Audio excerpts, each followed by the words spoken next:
ನಮಸ್ಕಾರ ಸ್ನೇಹಿತರೆ, ತುಲಾರಾಶಿಯವರಿಗೆ ಮಾತ್ರ 2025-26ರಲ್ಲಿ 2 ಗಂಡಾಂತರ ಕಾದಿದೆ. ದೊಡ್ಡ ಸುನಾಮಿ ಅಪ್ಪಳಿಸುತ್ತೆ. ಹಾಗಾದರೆ ತುಲಾರಾಶಿಯವರಿಗಿರುವ ಗಂಡಾಂತರಗಳು ಯಾವುವು? ಅದರ ಬಗ್ಗೆ ಸಂಪೂರ್ಣ ಮಾಹಿತಿಯನ್ನು ಈ ವಿಡಿಯೋದಲ್ಲಿ ಹೇಳ್ತೀವಿ. ಕೊನೆಯವರೆಗೂ ತಪ್ಪದೇ ಸ್ಕಿಪ್ ಮಾಡದೆ ನೋಡಿ.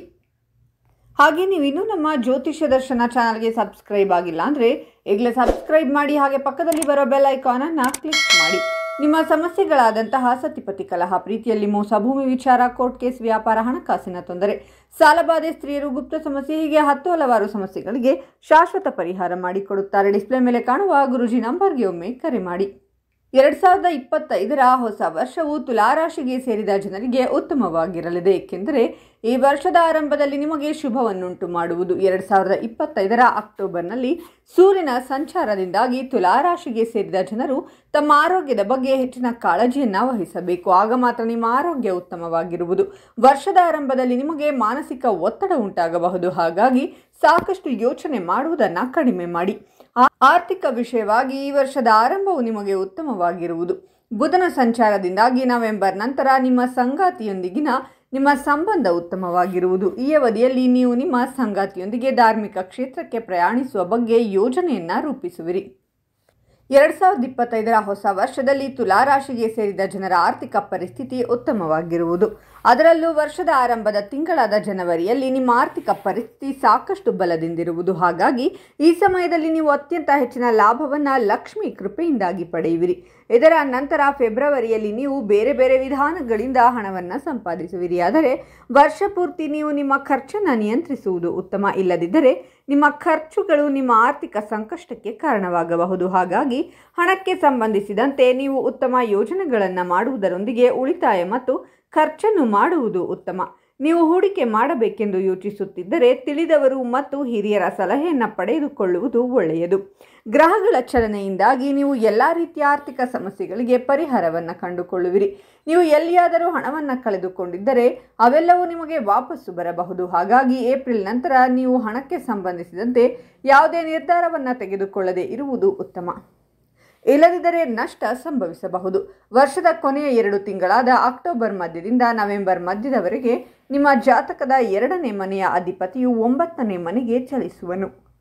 ಹಾಗಾಗಿ ನೀವು ಎಲ್ಲ ರೀತಿಯ ಆರ್ಥಿಕ ಸಮಸ್ಯೆಗಳಿಗೆ ಪರಿಹಾರವನ್ನು ಕಂಡುಕೊಳ್ಳುವಿರಿ. ಜೊತೆಗೆ ನಿಮಗೆ ಆರ್ಥಿಕ ಲಾಭವಾಗುವ ಸಂಭವವಿದೆ. ಹಾಗೆ ವೃತ್ತಿ ಮತ್ತು ವ್ಯವಹಾರಕ್ಕೆ ಸಂಬಂಧಿಸಿದಂತೆ ನೀವು ಹಣವನ್ನು ಗಳಿಸುವುದರಲ್ಲಿ ಯಶಸ್ಸು ಕಾಣುವಿರಿ. 2025ರ ಹೊಸ ವರ್ಷ ತುಲಾರಾಶಿಗೆ ಸೇರಿದ ಜನರಿಗೆ ಜೀವನದಲ್ಲಿ ಮಿಶ್ರ ಫಲಗಳನ್ನು ನೀಡುವುದು. ವರ್ಷದ ಆರಂಭದಲ್ಲಿ ನೀವು ಕೆಲವು ಸವಾಲುಗಳನ್ನು ಎದುರಿಸಬಹುದು. ಈ ಅವಧಿಯಲ್ಲಿ ನೀವು ನಿಮ್ಮ ಮನೆ ಮತ್ತು ಸಂಗಾತಿಯನ್ನು ಒಗ್ಗೂಡಿಸುವಲ್ಲಿ ಹೆಚ್ಚಿನ ಪರಿಶ್ರಮವನ್ನು ಪಡುವಿರಿ.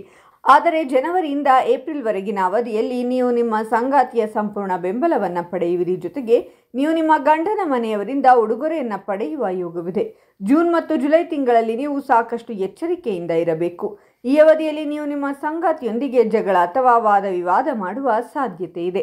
ಸೆಪ್ಟೆಂಬರ್ ತಿಂಗಳಿನಲ್ಲಿ ನೀವು ನಿಮ್ಮ ಸಂಗಾತಿಯೊಂದಿಗಿನ ಎಲ್ಲ ಮನಸ್ತಾಪ ಮತ್ತು ತಪ್ಪು ತಿಳುವಳಿಕೆಗಳನ್ನು ದೂರ ಮಾಡುವಿರಿ. ಜೊತೆಗೆ ನಿಮ್ಮಿಬ್ಬರ ನಡುವಿನ ಅನ್ಯೋನ್ಯತೆ ಹೆಚ್ಚಾಗುವುದು. ಇದರೊಂದಿಗೆ ನಿಮ್ಮಿಬ್ಬರ ನಡುವಿನ ನಂಬಿಕೆ ವೃದ್ಧಿಯಾಗುವುದು. ಡಿಸೆಂಬರ್ ತಿಂಗಳಿನಲ್ಲಿ ಸಂಗಾತಿಯೊಂದಿಗೆ ಧಾರ್ಮಿಕ ಸ್ಥಳಕ್ಕೆ ಪ್ರಯಾಣಿಸುವಿರಿ. ಈ ಅವಧಿಯಲ್ಲಿ ನಿಮ್ಮಿಬ್ಬರ ನಡುವಿನ ಸಂಬಂಧ ಸಾಕಷ್ಟು ಬಲಗೊಳ್ಳಲಿದೆ.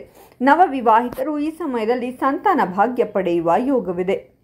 ತುಲಾರಾಶಿಗೆ ಸೇರಿದ ಜನರು 2025ರ ಹೊಸ ವರ್ಷದಲ್ಲಿ ತಮ್ಮ ಪ್ರೀತಿಯ ಜೀವನದಲ್ಲಿ ಸಕಾರಾತ್ಮಕ ಫಲಗಳನ್ನು ಪಡೆಯುವರು. ಈ ವರ್ಷದ ಆರಂಭದಲ್ಲಿ ಪ್ರೀತಿಯಲ್ಲಿರುವವರು ಕೆಲವು ಸಮಸ್ಯೆಗಳನ್ನು ಎದುರಿಸಬಹುದು. ಏಕೆಂದರೆ ನಿಮ್ಮ ಕೋಪವು ನಿಮ್ಮ ಸಂಗಾತಿಯನ್ನು ಸಮಸ್ಯೆಗೆ ಒಳಗಾಗುವಂತೆ ಮಾಡಬಹುದು. ಮಂಗಳನ ಸ್ಥಾನದಲ್ಲಿ ಬದಲಾವಣೆಯು ಫೆಬ್ರವರಿಯಲ್ಲಿ ನಡೆಯುವುದರಿಂದಾಗಿ ನೀವು ಸ್ವಲ್ಪ ಸಕಾರಾತ್ಮಕ ಫಲಿತಾಂಶಗಳನ್ನು ಪಡೆಯುವಿರಿ. ಈ ಅವಧಿಯಲ್ಲಿ ನಿಮ್ಮಿಬ್ಬರ ನಡುವಿನ ವಿಶ್ವಾಸ ಹೆಚ್ಚಾಗುವುದು. ಇದರಿಂದಾಗಿ ನೀವು ಉತ್ತಮ ಸಂಬಂಧವನ್ನು ಹೊಂದುವಿರಿ. ಈ ಸಮಯದಲ್ಲಿ ನೀವು ನಿಮ್ಮ ಸಂಗಾತಿಯೊಂದಿಗೆ ಪ್ರೇಮ ವಿವಾಹವಾಗುವ ಬಗ್ಗೆ ನಿರ್ಧಾರವನ್ನು ತೆಗೆದುಕೊಳ್ಳಬೇಕಾಗಿದೆ. ಈ ಸಮಯದಲ್ಲಿ ನೀವು ಪರಸ್ಪರ ಉತ್ತಮವಾಗಿ ಮಾತುಕತೆಯನ್ನು ನಡೆಸುವಿರಿ. ಅಕ್ಟೋಬರ್ನಿಂದ ನವೆಂಬರ್ ಒಳಗೆ ನಿಮಗೆ ಶುಭವಾಗಿರಲಿದೆ. ಈ ಅವಧಿಯಲ್ಲಿ ನಿಮಗೆ ವಿವಾಹ ಯೋಗ ಕೂಡಿ ಬರುವುದು. ವರ್ಷದ ಕೊನೆಯ ತಿಂಗಳಿನಲ್ಲಿ ನಿಮ್ಮ ಪ್ರೀತಿಯ ಜೀವನದಲ್ಲಿ ಪ್ರೀತಿ ಹೆಚ್ಚಾಗುವುದು. ಹಾಗಾಗಿ ನೀವು ನಿಮ್ಮ ಸಂಗಾತಿಯೊಂದಿಗೆ ಪ್ರಯಾಣಿಸುವ ಬಗ್ಗೆ ಯೋಜನೆಯನ್ನು ರೂಪಿಸುವಿರಿ. ವೃತ್ತಿ ಜೀವನಕ್ಕೆ ಸಂಬಂಧಿಸಿದಂತೆ 2025ರ ಹೊಸ ವರ್ಷ ತುಲಾರಾಶಿಗೆ ಸೇರಿದ ಜನರಿಗೆ ಉತ್ತಮವಾಗಿರುವುದು. ವರ್ಷದ ಮೊದಲ ತಿಂಗಳಿನಲ್ಲಿ ನೀವು ವೃತ್ತಿ ಜೀವನದಲ್ಲಿ ಯಶಸ್ಸು ಗಳಿಸುವಿರಿ. ವ್ಯಾಪಾರವನ್ನು ಮಾಡುವ ಜನರಿಗೆ ಈ ಸಮಯದಲ್ಲಿ ಸಾಕಷ್ಟು ಲಾಭವಾಗಲಿದೆ. ನೀವು ಹೊಸ ವ್ಯಾಪಾರ ವ್ಯವಹಾರವನ್ನು ಶುರು ಮಾಡಬೇಕೆಂದಿದ್ದರೆ ಜನವರಿಯಿಂದ ಮೇ ತಿಂಗಳವರೆಗೆ ನಿಮಗೆ ಉತ್ತಮವಾಗಿರುವುದು. ಜೊತೆಗೆ ಈಗಾಗಲೇ ಕೆಲಸ ಮಾಡುತ್ತಿರುವವರಿಗೆ ಈ ಅವಧಿಯಲ್ಲಿ ಬಡ್ತಿಯನ್ನು ಪಡೆಯುವ ಯೋಗವಿದೆ. ಇದರಿಂದಾಗಿ ನಿಮ್ಮ ಸಂಬಳವೂ ಸಹ ಹೆಚ್ಚಾಗಬಹುದು. ಈ ಸಮಯದಲ್ಲಿ ನೀವು ನಿಮ್ಮ ಸೋಮಾರಿತನವನ್ನು ದೂರವಿರಿಸಿ ಹೆಚ್ಚು ಕಠಿಣ ಪರಿಶ್ರಮ ಪಡುವುದು ಉತ್ತಮ. ಪಾಲುದಾರಿಕೆಯಲ್ಲಿ ವ್ಯವಹಾರ ಮಾಡುವ ಜನರು ತಮ್ಮ ಪಾಲುದಾರರೊಂದಿಗೆ ಉತ್ತಮ ಸಂಬಂಧವನ್ನು ಹೊಂದುವ ಬಗ್ಗೆ ಪ್ರಯತ್ನ ಪಡಬೇಕು. ಸೆಪ್ಟೆಂಬರ್, ಅಕ್ಟೋಬರ್ ಮತ್ತು ನವೆಂಬರ್ ತಿಂಗಳ ಅವಧಿಯಲ್ಲಿ ಕೆಲಸವನ್ನು ಮಾಡುವ ಜನರು ತಮ್ಮ ಜೀವನದಲ್ಲಿ ಸಾಕಷ್ಟು ಬದಲಾವಣೆಗಳನ್ನು ಹೊಂದುವರು. ಈ ಅವಧಿಯಲ್ಲಿ ನೀವು ನಿಮ್ಮ ಹಿರಿಯ ಅಧಿಕಾರಿಗಳೊಂದಿಗೆ ವಾದ ವಿವಾದ ಅಥವಾ ಜಗಳವಾಡುವ ಸಾಧ್ಯತೆ ಇದೆ. ಆದರೆ ಇವೆಲ್ಲವೂ ಡಿಸೆಂಬರ್ ಕೊನೆಯಲ್ಲಿ ಕೊನೆಗೊಳ್ಳುವುದು. ಜೊತೆಗೆ ನೀವು ನಿಮ್ಮ ಸಂಬಂಧವನ್ನು ಉತ್ತಮವಾಗಿರಿಸುವಲ್ಲಿ ಯಶಸ್ಸನ್ನು ಗಳಿಸುವಿರಿ. ನೀವು ವಿದೇಶಿ ವ್ಯವಹಾರವನ್ನು ಮಾಡುತ್ತಿದ್ದರೆ ನಿಮಗೆ ಮೇಯಿಂದ ನವೆಂಬರ್ ತಿಂಗಳಿನ ಅವಧಿಯು ಅತ್ಯುತ್ತಮವಾಗಿರುವುದು. ಈ ಅವಧಿಯಲ್ಲಿ ನಿಮಗೆ ವಿದೇಶಕ್ಕೆ ಪ್ರಯಾಣಿಸುವ ಯೋಗವಿದೆ. ಶಿಕ್ಷಣಕ್ಕೆ ಸಂಬಂಧಿಸಿದಂತೆ 2025ರ ಹೊಸ ವರ್ಷದಲ್ಲಿ ತುಲಾರಾಶಿಗೆ ಸೇರಿದ ಜನರು ಅತ್ಯಂತ ಹೆಚ್ಚಿನ ಯಶಸ್ಸನ್ನು ಪಡೆಯುವರು. ಈ ವರ್ಷದ ಆರಂಭದ ಸ್ವಲ್ಪ ಅವಧಿಯಲ್ಲಿ ಗ್ರಹಗಳ ಸಂಚಾರದಿಂದಾಗಿ ನೀವು ಸಾಕಷ್ಟು ಕಠಿಣ ಪರಿಶ್ರಮ ಪಡಬೇಕಾಗುತ್ತದೆ.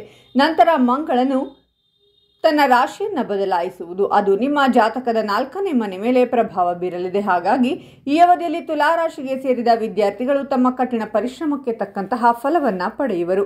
ಇದರೊಂದಿಗೆ ನೀವು ಜೂನ್ ತಿಂಗಳಿನಲ್ಲಿ ಮತ್ತಷ್ಟು ಹೆಚ್ಚು ಕಠಿಣ ಪರಿಶ್ರಮವನ್ನು ಪಡಬೇಕಾಗುತ್ತದೆ. ಈ ಅವಧಿಯಲ್ಲಿ ನಿಮ್ಮ ಸೋಮಾರಿತನ ಹೆಚ್ಚಾಗುವುದು. ಇದರಿಂದಾಗಿ ನಿಮ್ಮ ಮನಸ್ಸು ಚಿಂತೆಗೊಳಗಾಗಬಹುದು. ಈ ಅವಧಿಯಲ್ಲಿ ನೀವು ನಿಮ್ಮ ಶಿಕ್ಷಣದ ಬಗ್ಗೆ ಹೆಚ್ಚಿನ ಗಮನವನ್ನು ನೀಡಿ. ನೀವು ಸ್ಪರ್ಧಾತ್ಮಕ ಪರೀಕ್ಷೆಗೆ ತಯಾರಿ ನಡೆಸುತ್ತಿದ್ದರೆ ಈ ವರ್ಷವು ನಿಮಗೆ ಉತ್ತಮವಾಗಿರಲಿದೆ. ನೀವು ಕೆಲಸವನ್ನು ಹುಡುಕುತ್ತಿದ್ದರೆ ಸೆಪ್ಟೆಂಬರ್ನಿಂದ ನವೆಂಬರ್ ಒಳಗಿನ ಅವಧಿಯು ನಿಮಗೆ ಉತ್ತಮವಾಗಿರಲಿದೆ. ಈ ಅವಧಿಯಲ್ಲಿ ನೀವು ಹೊಸ ಕೆಲಸವನ್ನು ಪಡೆಯುವ ಯೋಗವಿದೆ. ತುಲಾರಾಶಿಗೆ ಸೇರಿದ ಜನರ ಆರೋಗ್ಯ 2025ರ ಹೊಸ ವರ್ಷದಲ್ಲಿ ಸಾಧಾರಣವಾಗಿರುವುದು. ವರ್ಷದ ಆರಂಭ ನಿಮಗೆ ಅತ್ಯುತ್ತಮವಾಗಿರುವುದಿಲ್ಲ, ಏಕೆಂದರೆ ನಿಮ್ಮ 6ನೇ ಮನೆಯ ಅಧಿಪತಿ ನಿಮ್ಮ ಮೇಲೆ ಪ್ರಭಾವವನ್ನು ಬೀರಲಿದ್ದಾನೆ. ಈ ಅವಧಿಯಲ್ಲಿ ನೀವು ಮಾನಸಿಕ ಒತ್ತಡಕ್ಕೆ ಒಳಗಾಗುವ ಸಾಧ್ಯತೆ ಇದೆ. ಜೊತೆಗೆ ಫೆಬ್ರವರಿಯಿಂದ ಮೇ ತಿಂಗಳ ಅವಧಿಯಲ್ಲಿ ನೀವು ಸಾಕಷ್ಟು ಸಮಸ್ಯೆಗಳನ್ನು ಎದುರಿಸುವಿರಿ. ಹಾಗಾಗಿ ಈ ಅವಧಿಯಲ್ಲಿ ನೀವು ಹೆಚ್ಚಿನ ಪರಿಶ್ರಮವನ್ನು ಪಡುವುದು ಉತ್ತಮ. ಏಪ್ರಿಲ್ ಮಧ್ಯದಲ್ಲಿ ನೀವು ವೈವಾಹಿಕ ಜೀವನಕ್ಕೆ ಸಂಬಂಧಿಸಿದಂತೆ ಮಾನಸಿಕ ಸಮಸ್ಯೆಗಳನ್ನು ಎದುರಿಸಬೇಕಾಗಬಹುದು. ಇದರಿಂದಾಗಿ ನಿಮ್ಮ ಒತ್ತಡ ಹೆಚ್ಚಾಗಲಿದೆ. ಹಾಗಾಗಿ ನೀವು ಆಹಾರಕ್ಕೆ ಸಂಬಂಧಿಸಿದಂತೆ ತೊಂದರೆಗೊಳಗಾಗಬಹುದು. ಈ ಅವಧಿಯಲ್ಲಿ ನಿಮ್ಮ ಸಂಗಾತಿ ಮತ್ತು ಮಕ್ಕಳ ಆರೋಗ್ಯದಲ್ಲಿ ಏರುಪೇರಾಗಬಹುದು. ನಿಮ್ಮ ತಾಯಿಯ ಆರೋಗ್ಯದಲ್ಲಿ ಸಮಸ್ಯೆಗಳಿದ್ದರೆ ನೀವು ಆಗಸ್ಟ್ ತಿಂಗಳಿನಲ್ಲಿ ಅವುಗಳಿಂದ ಮುಕ್ತಿಯನ್ನು ಪಡೆಯುವಿರಿ. ವರ್ಷದ ಕೊನೆಯಲ್ಲಿ ನೀವು ಹೊಟ್ಟೆಗೆ ಸಂಬಂಧಿಸಿದ ಸಮಸ್ಯೆಯಿಂದ ಬಳಲುವಿರಿ. ಹಾಗಾಗಿ ನಿಮ್ಮ ಆಹಾರದ ಬಗ್ಗೆ ಈ ಅವಧಿಯಲ್ಲಿ ಹೆಚ್ಚಿನ ಗಮನವನ್ನು ನೀಡಿ ಮತ್ತು ಯಾವುದಾದರೂ ಸಮಸ್ಯೆ ಕಾಣಿಸಿಕೊಂಡರೆ ತಕ್ಷಣ ವೈದ್ಯರನ್ನು ಸಂಪರ್ಕಿಸಿ. ಇನ್ನು ತುಲಾರಾಶಿಯವರಿಗಿರುವ ಗಂಡಾಂತರ ಯಾವುವು ಎಂದರೆ, ತುಲಾರಾಶಿಯವರು ನಿಮ್ಮ ತಂದೆಯ ಆರೋಗ್ಯದ ಬಗ್ಗೆ ಎಚ್ಚರವಾಗಿರಿ. ನೀವು ಓಡಾಡುವಾಗ ಜಾರುವ ಜಾಗಗಳಲ್ಲಿ ಓಡಾಡಬೇಡಿ. ತುಲಾರಾಶಿಯವರು ಯಾರೇ ಆಗಿರಲಿ ಬಾತ್ರೂಮಲ್ಲಿ ಹುಷಾರು. ವಯಸ್ಸಾದವರೇ ಆಗಿರಲಿ ಅಥವಾ ಚಿಕ್ಕ ಮಕ್ಕಳಾಗಿರಲಿ ಹುಷಾರು. ಅಕಸ್ಮಾತ್ ಬಾತ್ರೂಮಲ್ಲಿ ಏನಾದರೂ ಬಿದ್ದು ಆಸ್ಪತ್ರೆಗೆ ಹೋದರೆ ಮತ್ತೆ ಬದುಕಿ ಬರುವ ಸಾಧ್ಯತೆ ಇಲ್ಲ. ಹಾಗಾಗಿ ಬಾತ್ರೂಮಲ್ಲಿ ಮಾತ್ರ ಬೀಳಬಾರದು. ಬಹಳ ಎಚ್ಚರದಿಂದಿರಿ. ಈ ಮಾಹಿತಿಯನ್ನು ನಿಮ್ಮ ಎಲ್ಲ ಸ್ನೇಹಿತರು ಹಾಗೂ ಸಂಬಂಧಿಕರಿಗೂ ಶೇರ್ ಮಾಡಿ. ಈ ಬಗ್ಗೆ ನಿಮ್ಮ ಅನಿಸಿಕೆಗಳನ್ನು ತಪ್ಪದೇ ಕಾಮೆಂಟ್ನಲ್ಲಿ ತಿಳಿಸಿ.